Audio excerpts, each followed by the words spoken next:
से रोशन तेरी हवा पे जिंदा, तू बाग है मेरा, मैं तेरा परिंदा। जगदोम तजगदोम तजगुदिगु जगदोम तजगदोम तजगुदिगु जगदोम तगिटदोम तगदगिटदोम दुर्गुदगिटदिगिटदोम जरुनि जम्तनं तनं तं तजरुनि जम्तनं तनं तं तजरुनि नित जरुनि नित जरुदनि नित जरुदनि नित जरुदनि।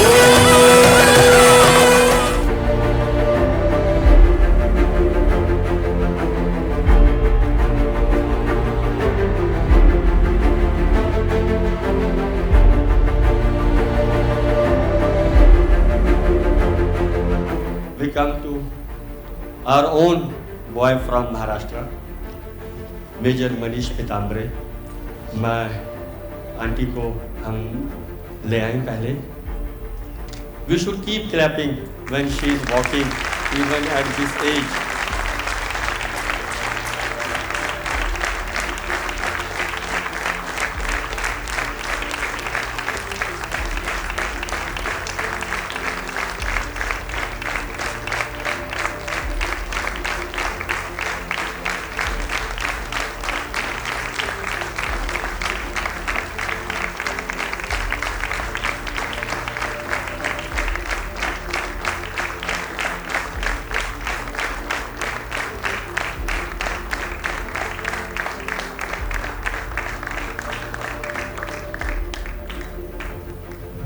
अभी मेरे पास भी मेजर मनीष पिताम्बरे की ज़्यादा कहानियाँ नहीं होंगी. मैं एक ही बार आंटी से मिला हूँ, तब मैं सिर्फ एल्बम ही देख रहा था. मैं बहुत बढ़िया स्वादिष्ट खाना खा रहा था. तो मैं भी अगली बार जब मैं पुणे आऊँगा भैया से और आंटी से उनके बारे में बहुत कुछ जानूँगा, सो दैट मैं आपको कुछ बता पाऊँ. बट मैं इतना ही कहूँगा, वो नेशनल डिफेंस एकेडमी पुणे से ही थे. सिख रेजिमेंट 21 सिख, अगर मैं गलत नहीं बोल रहा हूँ, उस रेजिमेंट में ये कमीशन हुए थे. फिर कुछ सालों के बाद उन्होंने स्पेशल फोर्सेस जो पैरा ट्रूपर्स होते हैं, उन्होंने उसके लिए अप्लाई किया. उसका एक प्रोबेशन होता है कि 3 महीने आपको अपने आप को प्रूव करना होता है. वो प्रूव करने के बाद he was inducted into 3 para SF, वो उसमें थे. जब मैं घर गया था तो भैया ने मुझे उनके बहुत सारे ऑपरेशनल वीडियोस, फोटोग्राफ्स, बहुत कुछ दिखाया, जो मैं भी देख के अगर मैं कहूँ तो मेरे पास कोई शब्द ही नहीं थे कहने के लिए. तो कुछ ये मेजर मनीष पिताम्बरे, इसमें अगर आप उनको देखें तो वो सिख रेजिमेंट की यूनिफॉर्म में हैं एज ए सिख सोल्जर. ये उनके कोई और साथी रहे होंगे. फिर कुछ अखबार की क्लिप्स हैं. ये this is another photograph of major Manish Pitambare. वो लड़ाई में थे और ये नीचे जो एक आदमी ऐसे बैठा, ये पेड़ है. तो ये आदमी, ये टेररिस्ट है जिसको उन्होंने किसी तो एम्बुश में एप्रीहेंड किया था. तो ये एक वो फोटोग्राफ है. कुछ और ये जब वो ट्रेनिंग के टाइम का, जब वो ट्रेनिंग कर रहे थे मेजर मनीष पिताम्बरे, ये उनका तब का फोटोग्राफ है. थोड़ा और आगे चले तो, और जब जिस ऑपरेशन में हमने इनको खोया था, one of the very big terrorist of Pakistan, वो मारा गया था. ये उस पाकिस्तानी टेररिस्ट की बॉडी है. और अगर आप ध्यान से देखें, ये शहीद शाह गिलानी जो बहुत बड़ा आतंकवादी टेररिस्ट जो कुछ साल पहले ख़त्म हो गया, मैं तो यही कहूँगा, वो खुद से उसके जनाजे पे आया था. ये 2006 की बात है ना. 2006 one of the very big commanders of terrorist, he had killed him, major Manish Pitambare. आप देखिए, वो ये उस टाइम की अखबारें हैं. आंटी यहाँ से 2 किलोमीटर की दूरी पे ही रहती हैं. तो और आप इनके घर जाएंगे तो भैया ने हर चीज़ प्रोटेक्ट करके संभाल के रखी है. थोड़ा और आगे चले तो ये लोकल न्यूज़पेपर्स हैं जो भैया के पास अभी भी सारे हैं. उसकी कुछ फ़ोटोग्राफ्स मैं कल शाम को क्लिक कर पाया, just to give you an idea, क्योंकि मेरे पास अभी इनकी ज़्यादा कहानियाँ नहीं हैं. मैं एक ही बार आंटी और भैया से मिला हूँ. It will take me some time to know more about him. आगे चलें तो इन्होंने एक बहुत बड़े टेररिस्ट, ये तौफीक हाशमी, जो बॉम्बे में जो ट्रेन ब्लास्ट हुए थे, शायद वो 7/11, you all must be knowing, ये जो था, तो he had also captured him alive in some of the operations in Jammu and Kashmir. ये पाकिस्तानी आर्मी का सोल्जर था जो बाद में टेररिस्ट बना था. और उसको चाहता था मैं नौकरी नहीं करूँगा, किसी की गुलामी नहीं करूँगा, मैं करूँगा आप अलग कुछ करूँगा। डिसाइड किया कि मैं जाता है तो आर्मी में जाता हूँ जाऊँगा। बहुत दुख होता है। ओके मैं मुझे आपने ये दिया है कि सामने टेररिस्ट को मारना है तो कठिन होगा, तो पता कुछ नहीं होगा। मेरे पास आज तो मेरे जवान भी 120 मेरे साथ जवान रहते हैं, मुझे कुछ नहीं होना। मेरा आयुष्य तो बहुत है, डरना मत, ऐसा बोलता था। मैं पिछले 2-3 सालों में ना बॉम्बे बड़े सारे स्कूल कॉलेजेस में गया और मैं हर स्कूल कॉलेज में जाके ना मेजर मनीष पीताम्बरे के बारे में पूछता था, कोई जानता है, कोई जानता है, किसी को भी पता नहीं था, मुझे इनका पता ही नहीं चलता था। आप सबसे आई कैन ओनली रिक्वेस्ट कि आज अपने जहाँ पे भी आप सोशल मीडिया पे जो भी कुछ करते हैं, फोटोग्राफ यहाँ पर है, आंटी के साथ फोटोग्राफ लीजिएगा, लिखिएगा और आपको काफ़ी कुछ इनके बारे में तो नहीं मिलेगा पर थोड़ा बहुत मिल जाएगा। कुछ और चाहिए होगा भैया यहाँ पर ही हैं, आप घर जा सकते हैं। Let we know a lot about major Manish Pitambare also, let people see her face also. जैसे एक चीज़ कही जाती है कि जो छत्रपति शिवाजी महाराज थे, he was because of his mother only, या भगत सिंह, राजगुरु, चंद्रशेखर आज़ाद, अगर ये सब उनकी माई नहीं होती तो शायद वो लोग जीवन में अचीव तो करते बट शायद वो सब कुछ नहीं करते जो उन्होंने किया। तो एक कहावत है, give me good mothers I will give you a good nation. कोई भी फादर की बात नहीं करता। तो whatever major Manish Pitambare did was only because of her. खूप छान वाटलं मला। शाळा पण खूप छान आहे, शिक्षक पण सगळे चांगले आहेत आणि खरे आईपेक्षा शिक्षकांचं जास्त भाय असतो, ते विद्यार्थी घडवतात। मला मुलांना काही मेसेज द्यायचा आहे। मुलांनी तेच करावं की शिक्षण चांगलं पूर्ण करावं, आई वडिलांचं नाव कमवावं आणि देशाचं त्यावर देशाचं नाव, आणि ज्या क्षेत्रात आपण जातो त्याची प्रामाणिक राहावं, थोडी इच्छा आहे।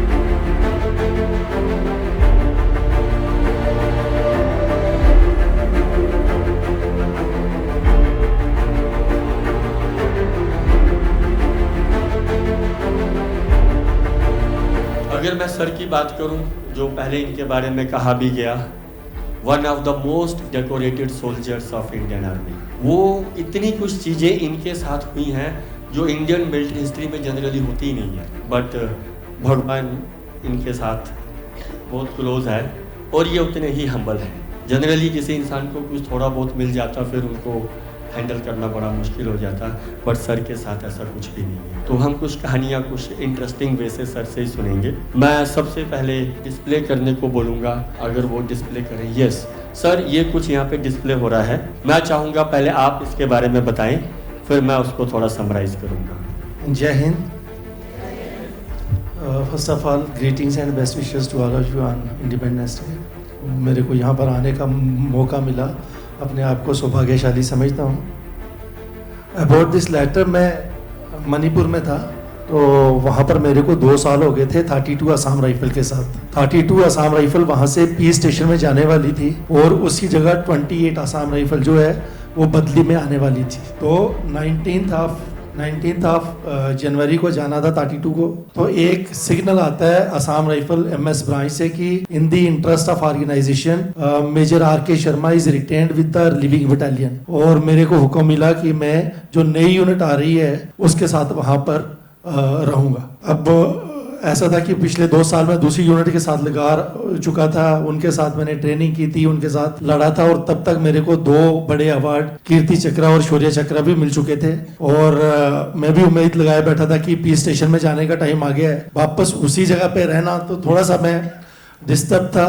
ऑन टॉप ऑफ दैट क्या हुआ कि 19 तारीख को मैं 28 आसाम राइफल में आ जाता हूँ और 23 को मेरा जो रनर था वो न्यूज़पेपर और एक लेटर लेके आता है। और ये था वो लेटर जिसमें लिखा हुआ था कि आपको छोड़ेंगे नहीं, आपका नाम डिलीट कर दिया गया है। और नॉर्मली नॉर्थ ईस्ट में अगर इस तरह का लेटर वो किसी को देते हैं तो इसका मतलब ये है कि सेट एंड डेथ, उसके बाद वो छोड़ते नहीं है, वो पूरी अपनी प्लानिंग सारी करने के बाद ही करते हैं। उनको ये था कि ये जाने वाला है, चलो जाने दो। जब उनको ये पता लगा कि ये तो वापस रुक गया है इधर ही, तो उसके बाद they have made this plan. उसके बाद क्या हुआ कि मुझे ये लगा कि ये तो अभी 1-to-1 हो गया है। पहले it was army versus militant या Assam rifle versus militant, now it is RK Sharma versus militants, और अगर मैं घर से बाहर नहीं निकलूंगा तो दे विल कम क्लोजर। तो मैंने इसके लिए ढूंढना शुरू कर दिया, बड़े लोगों के पास गया, लेकिन उस टाइम पे वो 5-6 दिन का दौर ऐसा था कि मेरे को किसी भी तरह से कोई हेल्प नहीं कर पा रहा है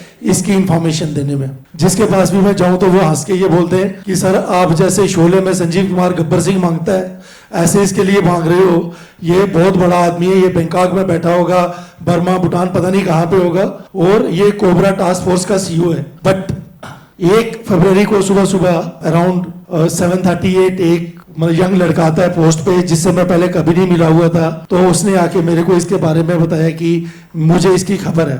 बहुत लंबी कहानी है, मैंने 2-3 घंटे उसके साथ लगाया कि इस बंदे के पास इंफॉर्मेशन कैसे हो सकती है और ये क्यों दे रहा है। But finally he came out with the truth कि इस बंदे ने उसके ब्रदर का भी मर्डर कर रखा था, इसलिए वो मतलब कि इट इज अ रिवेंज, उसके लिए उसने मेरे को ये इन्फॉर्मेशन दी है। तो मैंने उसको बोला कि ठीक है, अगर ये इन्फॉर्मेशन तेरी सही हुई तो I will give you a big prize, लेकिन अगर ये गलत हुई तो मैं तेरे को मार दूंगा, तेरे को नहीं छोड़ूंगा। तो ही एग्रीड। उसके बाद वो मेरे साथ ही जाता है, ऑपरेशन हुआ, ऑपरेशन में I was able to eliminate this chap, 2 लोगों को मार पाए थे हम, और for that I got Sena medal gallantry, और ये it was within 1 week.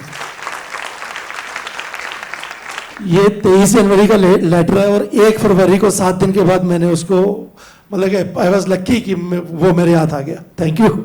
अभी ये आप बताइए ये तस्वीर कहाँ की है, क्यों है, और उसका भी थोड़ी सी हम बात करते हैं। ओके, ये है 19 मार्च, ये राष्ट्रपति भवन में मेरे को कीर्ति चक्र और शौर्य चक्र दोनों एक साथ अवार्ड देने के लिए वहाँ पर बुलाया गया था।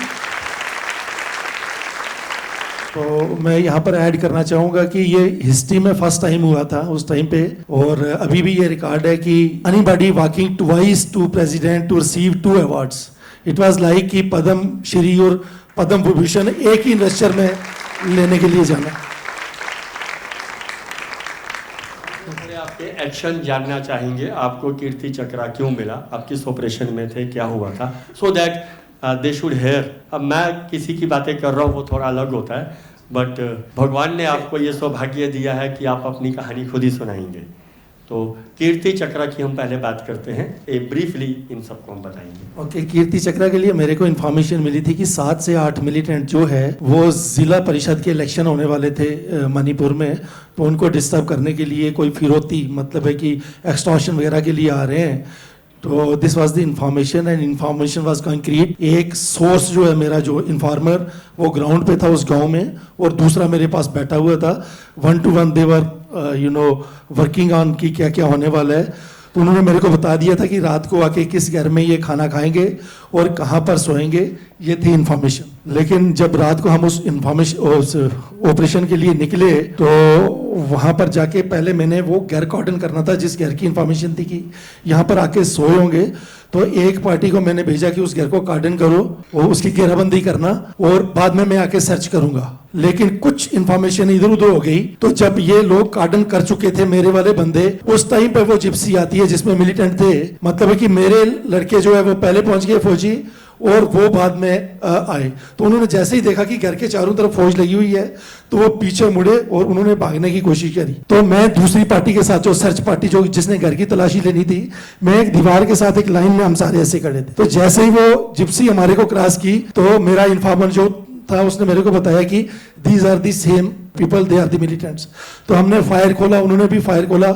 तो मतलब काफी 200-300 मीटर तक वो हमारे पर फायर कर रहे हैं, हम उनके ऊपर फायर कर रहे हैं, और फाइनली आगे जाके उनकी गाड़ी जो है कहीं पे फंस गई ड्रेनेज में। अब क्या होता है कि जब भाग के हम वहां पर पहुंचे तो एक मिलिटेंट वहां पर मरा हुआ और पड़ा था डेड, उसकी AK-47 पड़ी हुई थी, but rest manage to escape. उसके बाद उन लोगों को हमने सर्च करना शुरू किया। तो सुबह तक ये मतलब है कि लड़ाई चलती रही। तो 2 और लोग मिलिटेंट्स को हम खेतों में से ढूंढ के हम उनको एलिमिनेट कर पाए थे, और एक का हमारे को खबर लगी कि वो थोबल डिस्ट्रिक्ट में एक प्राइवेट नर्सिंग होम में उसकी डेथ हो गई है, और एक की इम्फाल ईस्ट में। तो 5 ये है, लेकिन 2 और अभी भी जो है उनके बारे में खबर नहीं मिल रही थी, जो टॉप लीडर थे। अब मैं बताना चाहूंगा कि मेरे कमांडिंग ऑफिसर जो है he was very happy inside कि यार 5 मिलिटेंट मार दिए, लेकिन उसको ये था प्रेशर कि यार जब तक वो 2 कमांडर नहीं मिलते तो मेरी तरफ से ये ऑपरेशन कंप्लीट नहीं है। और मैं पूरी उनकी information I was tracking them, और 15-20 दिन के बाद मेरी एक रोड ओपनिंग पार्टी होती है जो रोड पे लगी हुई थी, तो उन्होंने मेरे को खबर दी कि यहाँ पर फायर हुआ है और 2 आदमी वही हैं साहब जिनको आप ढूंढ रहे हो। तो मैं पोस्ट पे था, वहां से 4-5 किलोमीटर दूर।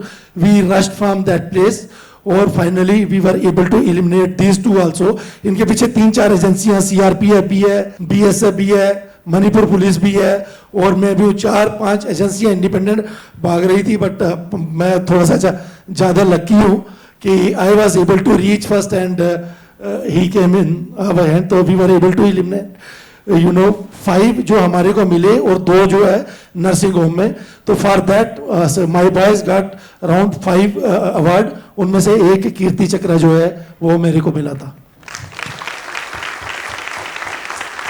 I am very pathetic in speaking, मतलब है कि विकास सर के तो 1% भी नहीं है।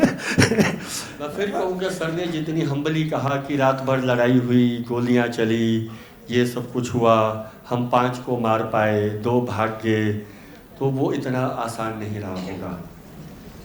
जब गोलियां सामने से आती हैं तो वो खैर I need not to say anything about that. और जैसे कि सर ने खुद ही कहा, मैं एक चीज़ कहूँगा, sir is possibly the only one in the Indian military history as of now जो लगभग आधे घंटे की ड्यूरेशन में या ऑन द सेम डे वही हॉल जहाँ हमने अभी देखा उस हॉल में 2 बार चलते हैं, 2 बार राष्ट्रपति के पास जाते हैं। क्योंकि हुआ क्या था, जब पहला इनका एक अवार्ड अनाउंस हो गया तो अगला अनाउंस होने के बीच में जो अवार्ड सेरेमनी होनी थी वो सब हो नहीं पाई।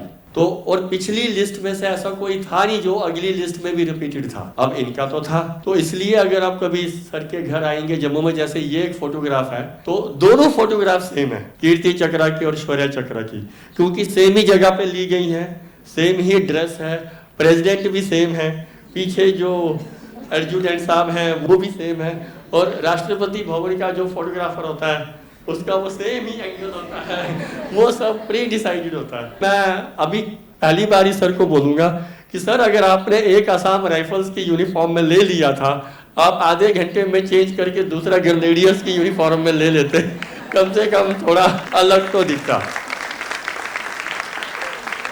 अब मैं रिक्वेस्ट करूंगा कि हम वो शौर्य चक्र वाला एक्शन भी सर से सुन लें कि किस चीज के लिए आधे घंटे के बाद इनको दोबारा राष्ट्रपति के पास बुलाया गया, और जैसा कि मैंने कहा कि ऐसा किसी और सोल्जर के साथ कभी नहीं हुआ। Yes sir. ये सारी कहानियां मैंने कभी एक साथ नहीं सुनाई है।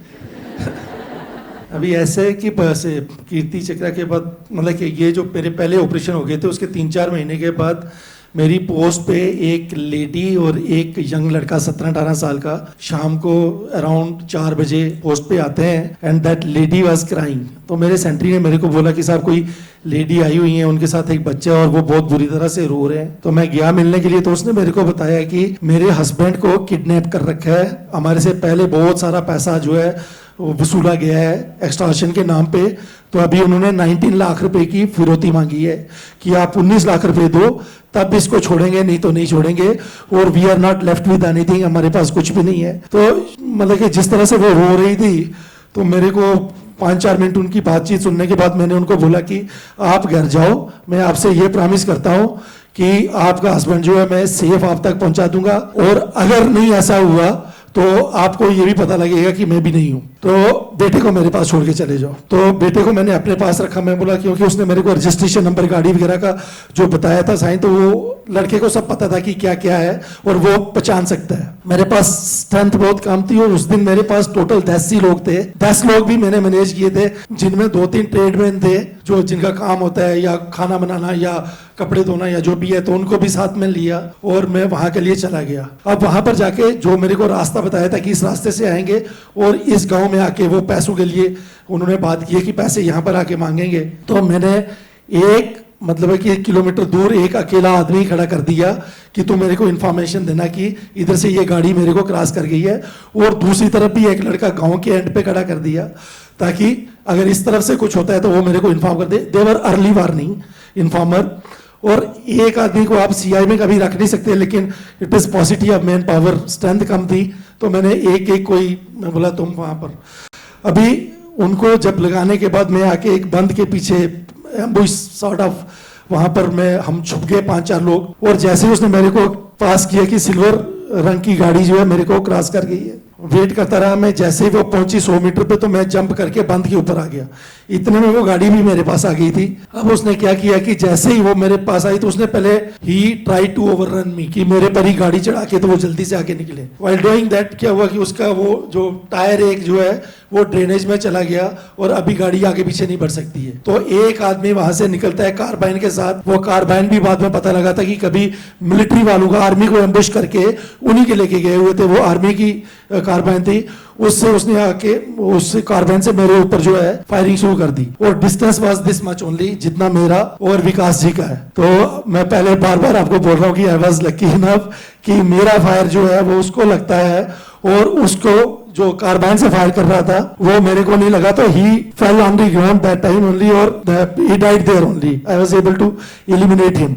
इतने में क्या हुआ कि जो 2-3 और मिलिटेंट थे वो गाड़ी से उतरते हैं और ओपन फील्ड्स में खेतों में भागना शुरू हो गए। मैंने जो 2 लड़के अलग अलग जगह पे थे लगभग 700-800 मीटर दूर, तो उनको मैंने बोला कि तुम इस डायरेक्शन में फायर करना शुरू कर दो, जस्ट टू शो कि इधर भी आर्मी लगी हुई है, इधर भी आर्मी लगी हुई है, सब तरफ से फायर आ रहा है। And I started chasing them. तो 500-400 मीटर भागने के बाद we were able to eliminate 2 more, लेकिन शायद 1 या 2 उस ऑपरेशन में भाग गए थे। जब हम वापस भाग के आते हैं गाड़ी के पास, मेरे को तो ये था कि एम वाज कि उस बंदे को, मतलब कि मिलिटेंट चाहे सारे भाग जाएं या मर जाएं या जो भी हो, एंड रिजल्ट जो भी हो, लेकिन वो इंडिविजुअल बचना चाहिए जिसकी वाइफ से मैंने प्रॉमिस किया कि मैं उसको लाके दूंगा। तो जब हम गए तो वो मणिपुरी ना थोड़ा सा शॉर्ट हाइटेंड होते हैं, हाइट बहुत कम होती है, तो उसका मुंह भी बांधा हुआ है, उसकी आंखें भी बांधी हुई हैं, हाथ पीछे बांधे हुए हैं, और सीटों के नीचे लिटाया हुआ था उन्होंने उसको। और फाइनली उसको निकाला तो उस गाड़ी में से और वार लाइक स्टोर जिसको बम वगैरह बनाने के लिए यूज करते हैं, मतलब कि एक AK-47, एक कार्बाइन, एक पिस्टल। बट ये है कि finally we were able to rescue him, और साथ में we were able to eliminate 3। तो उसके लिए भी 4-5 अवार्ड मिले थे। आई गॉट शौर्य चक्र।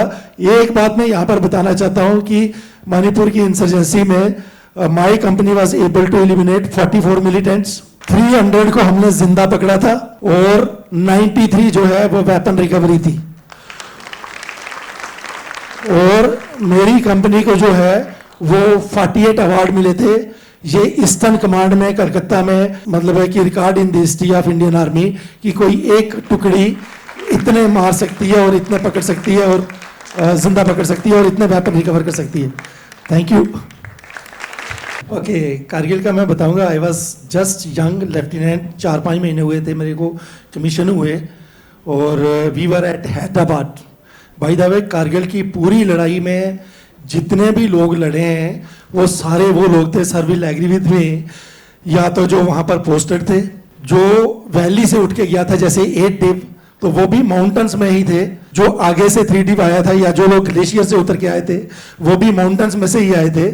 मेरी यूनिट इकलौती यूनिट ऐसी थी, 22 ग्रेनेडियर प्रीवेस्ट ऑफ द ब्रेव, जो हैदराबाद में थी, और हम राजस्थान के डेजर्ट में लड़ने की प्रैक्टिस कर रहे थे, और हमारे को हैदराबाद से मोबिलाइज करवाया गया था। नॉर्मली जो है हैदराबाद से जम्मू आना तो 12 से 14 दिन लेती है special train, military special train, लेकिन हमारे को 4 दिन में वहां पर बीड़ी बाड़ी में पहुंचा दिया गया।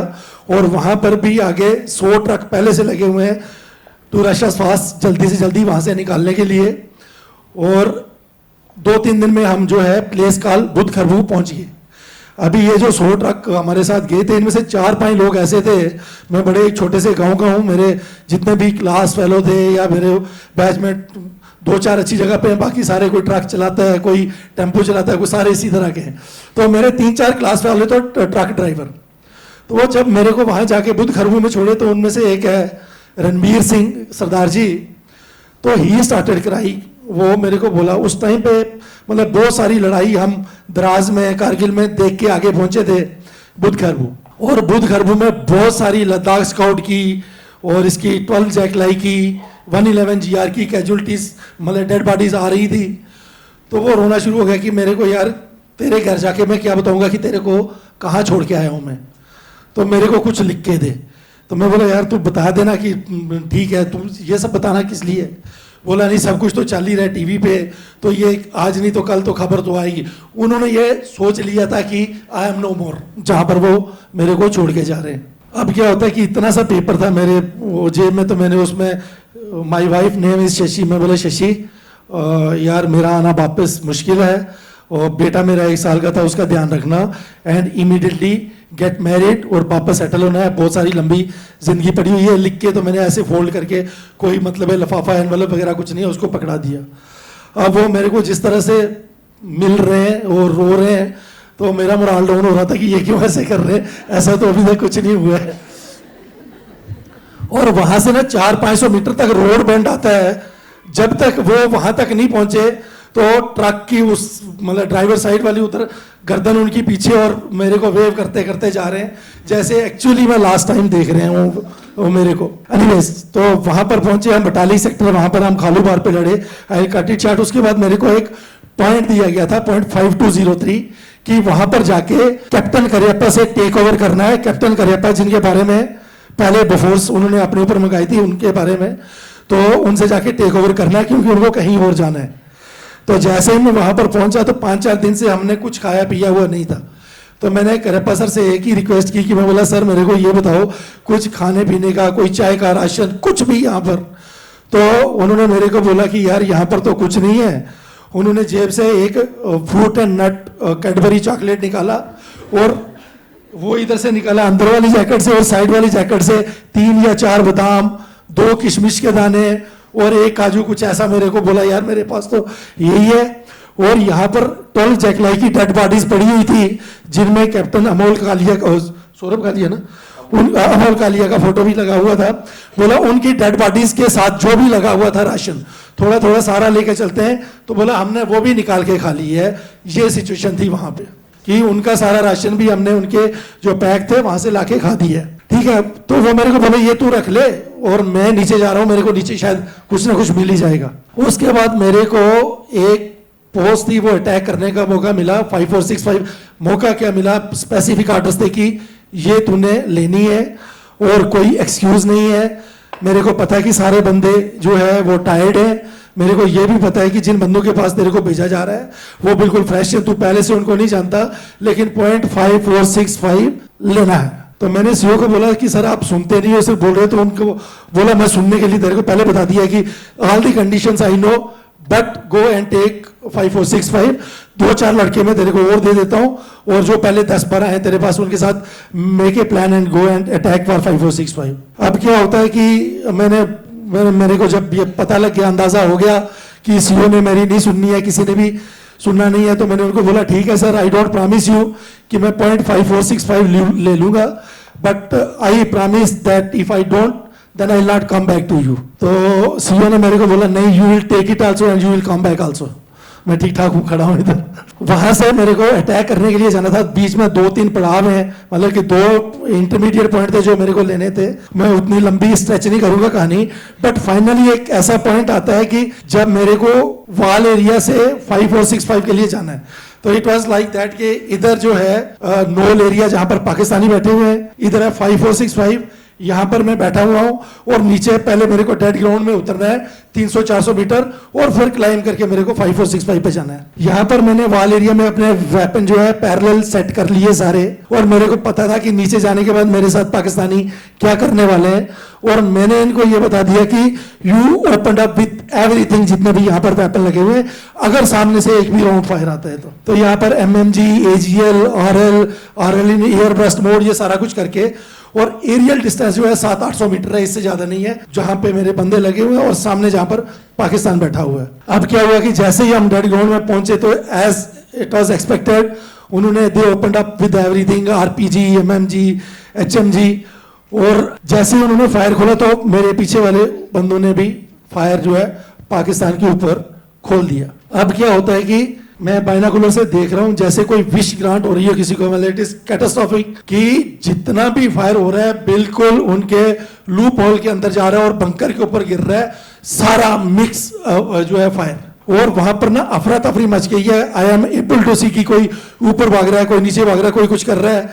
तो इतने में समबॉडी वो बंकर के पीछे छुपता हुआ उसने व्हाइट फ्लैग ऊपर किया, और व्हाइट फ्लैग का मतलब होता है कि फायर बंद करो, आप हमारे पर फायर मत करो, बात करो हमारे से। मेरे साथ एक नायब सूबेदार आबे सिंह थे, तो वो मेरे को बोले कि साहब पाकिस्तानियों पे भरोसा तो मत करियो, आप नए नए लेफ्टिनेंट लफ्तान बने हो तो इनके ऊपर भरोसा नहीं करना है। लेकिन मेरा ये था कि अभी ग्राउंड पे हूं मैं, एज ए लीडर डिसीजन मेरे को ही लेना है, और मेरे को ऊपर 546 पे भी जाना है, क्योंकि टारगेट मेरा जो है, जो मेरा ऑब्जेक्टिव है वो 5465 है। तो मैंने बोला नहीं, मैं बातचीत करूंगा, देखते हैं क्या करते हैं, और उनको भी तो बातचीत के लिए नीचे आना पड़ेगा। अब क्या हुआ कि हमारे पास वो व्हाइट फ्लैग नहीं है दिखाने के लिए, आपको भी दिखाना पड़ता है कि हाँ हम भी बात करने में इच्छुक हैं। तो मैंने एक तुलाराम करके था लास्ट नाइट, उसको बोला था, उसने क्या किया कि उस ठंड में सारे अपने कपड़े उतारे, अंदर से व्हाइट सैंडो बनियान निकाली, उसको राइफल के ऊपर बांधा, और उसके बाद पाकिस्तानियों की तरफ वेव किया। तो वो तो देवर रेडी, वो फटाफट नीचे उतरना शुरू हो गए।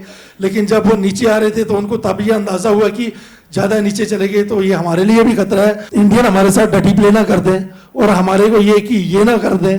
और बीच में वो बस हमारी आपस में बातचीत चल रही है कि तुम दो नहीं आओगे, एक आओगे, दो बंदे पीछे रहो, वेपन वहीं पे छोड़ो।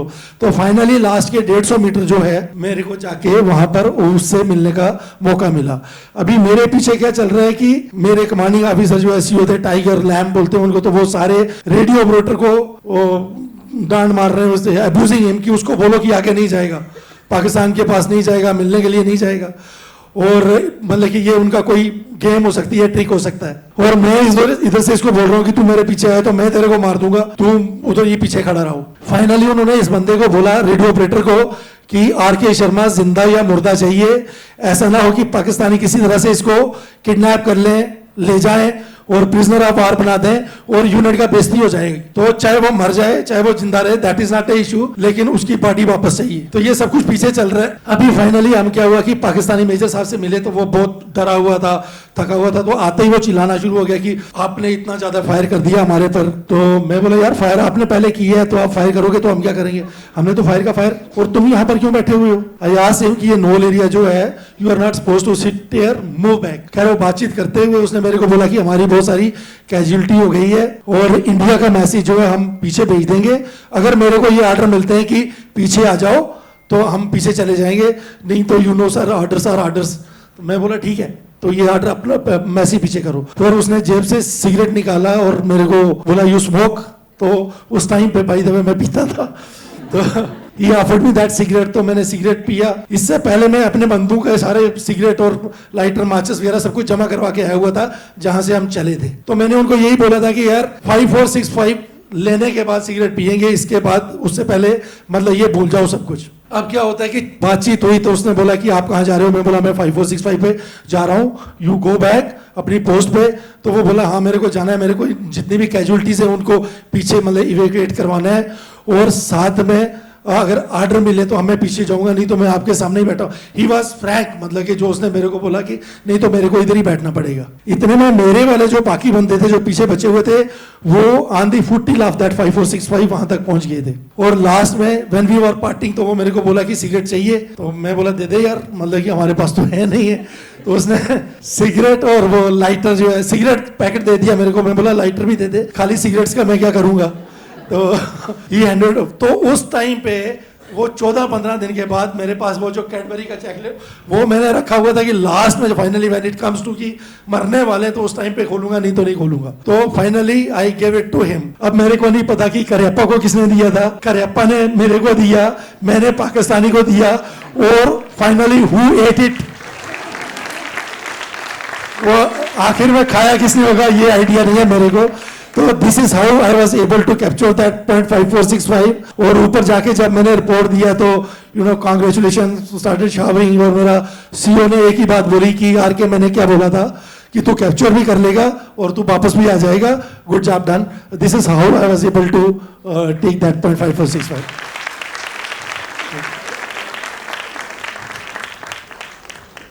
तो ऐसे तो बहुत सारी कहानियां हैं, but I think everything has a time restraint. एक चीज़ मैं कहूँगा, सर की जो यूनिट है 22 grenadiers, that was the first unit in Indian army जिसको ब्रेवेस्ट ऑफ ब्रेव का खिताब दिया गया था with in just 5 years of raising. please feel free to ask these people questions. My question is to Mr. Sharma. Sir, what was your mindset behind having so many successful missions, eliminating your enemies and conquering the points that you just did? Mindset तो क्या यार, army में मैं पहले ही बोल चुका हूँ कि मेरी ना सारी फैंटेसीज जो है आर्मी में पूरी हुई हैं। जितने मेरे को टास्क मिले हैं, मैंने गोलियाँ खाई हैं, मारी हैं, ऑपरेशन लड़े हैं, और शायद इतनी ज़्यादा अपॉर्चुनिटी और इतने ज़्यादा टास्क भी लोगों को नहीं मिले होंगे जितने मेरे को मिले हैं। That's why I have this name कि ये सारा कुछ मेरे हाथों होना था या मैंने करना था। आई एम लकी इनफ कि ये सारा कुछ मेरे हाथों करवाना था किसी से, इसलिए आपने मेरे को यहाँ पे बुलाया है। What goes on in your mind when an enemy is standing less than 5 meters in front of you, having a gun pointed at you? इतना टाइम होता ही नहीं है वहाँ पे कि उस टाइम पे इट इज़ पर ऑफ द मोमेंट। आप पूरी ज़िंदगी जैसे 36-37 ईयर्स में आर्मी में करके आ रहा हूँ मैं, और ये 36-37 ईयर्स की जो सारी ट्रेनिंग है, मेरी एक्सपीरियंस है, तो वो जो 5-10 मिनट का होता है उसमें मतलब है कि आपकी प्रायोरिटी ये नहीं होती है कि आपको डर लग रहा है या नहीं लग रहा है या क्या होगा क्या नहीं होगा। आपको ये होता है कि उसको मार के मैं जिंदा रह सकता हूँ। मेरी यूनिट ने हमेशा हमारे को ये सिखाया है कि तुम लड़ के बच सकते हो, डर के नहीं बच सकते। Courage is a very dying emotion in young generation today. So any message to reignite the factor of courage in our young children? जैसे पहले विकास मना सर ने आप सबको बताया था कि आज से 25 ईयर्स पहले क्या हुआ था, and this maintenance every day is going on. कल भी एक कैप्टन साहब शहीद हुए हैं। आज की डेट में आर्मी में जो है लोगों का रुझान बहुत कम हो रहा है। तो आज से 25 साल पहले अगर किसी ने जो आज लिबर्टी, आज आज़ादी, आज जो सुकून आप इंजॉय कर रहे हो, उसके लिए किसी ने शहादतें दी थी और उसके बाद कंटिन्यूटी में लोग कर रहे हैं। मतलब कि इट इज़ नॉट कि आप आर्मी में ज्वाइन कर रहे हो तो शहीद होना ही होना है, बट सेवा के लिए और हमारी बाउंड्रीज जो है उनको सिक्योर रखने के लिए आज की ये जनरेशन को उसी तरह से आगे आना पड़ेगा जैसे 65-71 कारगिल वार और अभी तक ये सिलसिला चलता रहा है। लेकिन अनफॉर्चुनेटली मेरे को ऐसे लग रहा है कि इन रिसेंट पास्ट इंटरेस्ट थोड़ा सा कम हुआ है। प्लीज अपने उस इंटरेस्ट को थोड़ा सा, अपने जज्बे को दिखाइए।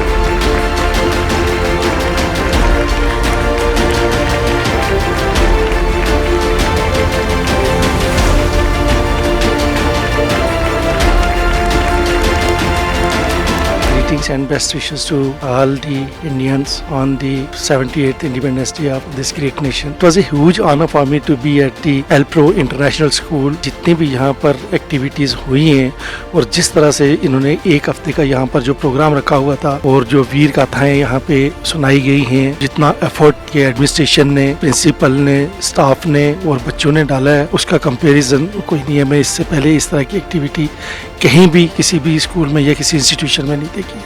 Thank you. जय हिंद, जय भारत।